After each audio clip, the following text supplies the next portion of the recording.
When you can't make it to City Hall or the school board meetings, local journalists from Duluth News-Tribune will be there to report the facts and get your questions answered. Local news works for you. Stay up to date at DuluthNewsTribune.com. Hello, Northlanders. It's Thursday, June 6th. I'm Wyatt Buckner, the Duluth News-Tribune Minute, presented by Minnesota Power Employees Credit Union. The average MPECU member saves over $785 a year in better rates and lower fees. And with MPECU, every ATM is your ATM. With their free checking program, you get ATM fee reimbursements at any ATM anywhere in the U.S. Check out Minnesota Power Employees Credit Union services online at mpecu.com or visit their offices in downtown Duluth, Arrowhead Road, or Miller Trunk Highway. Now here's a look at today's headlines.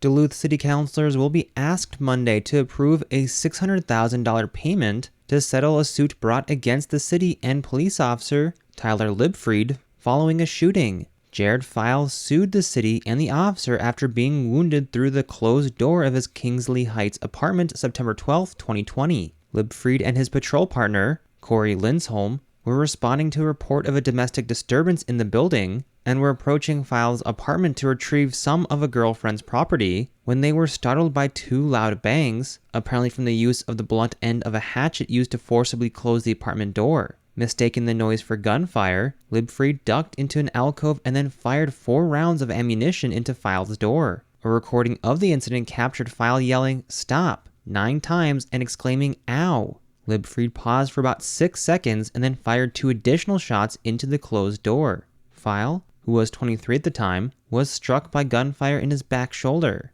A bullet fragment remains lodged in his body after medical professionals determined it could not safely be removed. The Duluth Police Department attempted to fire Libfried, a 5-year member of the force, after the incident, and felony charges were filed against him, but a jury acquitted the officer on all counts in April 2022. Libfried was reinstated as an officer following an arbitration hearing. Nevertheless, File brought a civil suit against the city and Libfried in November 2023, alleging a use of excessive force that deprived the claimant of his constitutional rights. The proposed settlement heading to the Duluth City Council on Monday will likely cut short the civil suit. It says, quote, "The purpose of this agreement is to buy peace from further dispute and controversy," end quote. As part of the settlement, the city also denies any liability or wrongdoing related to the case. City officials did not respond to the News Tribune's request for comment on the case and the pending settlement Wednesday.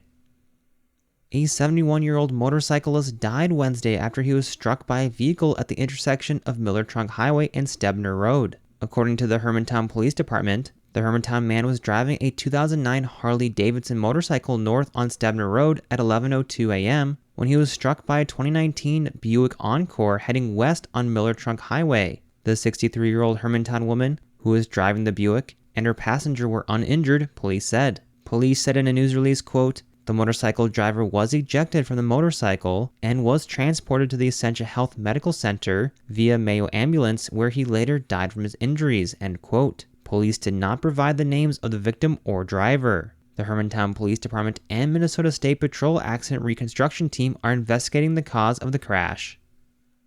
It's time now for this week's Business Beat with Duluth News-Tribune business reporter Brielle Bredsten. Exciting things are on the horizon at Clyde. Clyde Ironworks Restaurant and Brewery Center had closed on May 20th for construction and maintenance. During that time, the event center remained open.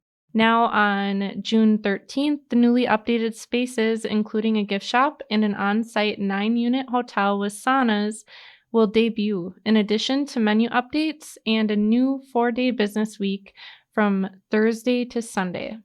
The business will also launch a new venture this summer, claiming its scratch-made signature food and house-brewed beer will sail onto Canal Park this summer, according to a Facebook post.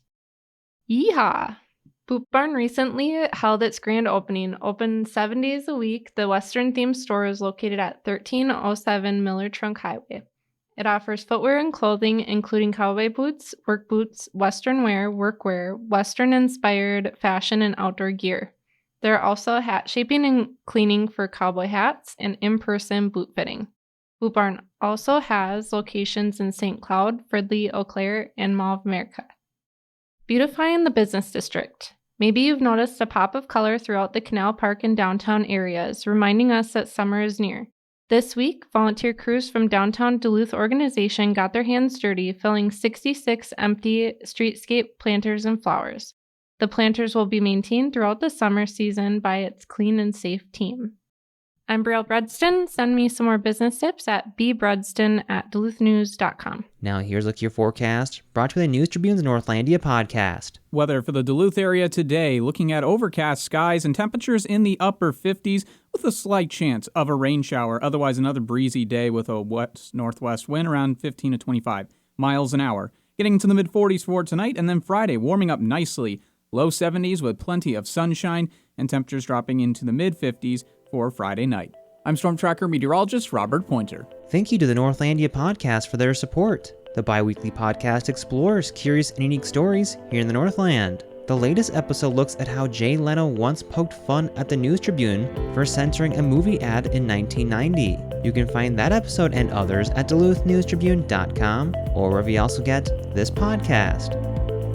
Reporting for today's episode was done by Peter Passy, Jimmy Lovren, and Brielle Bredston.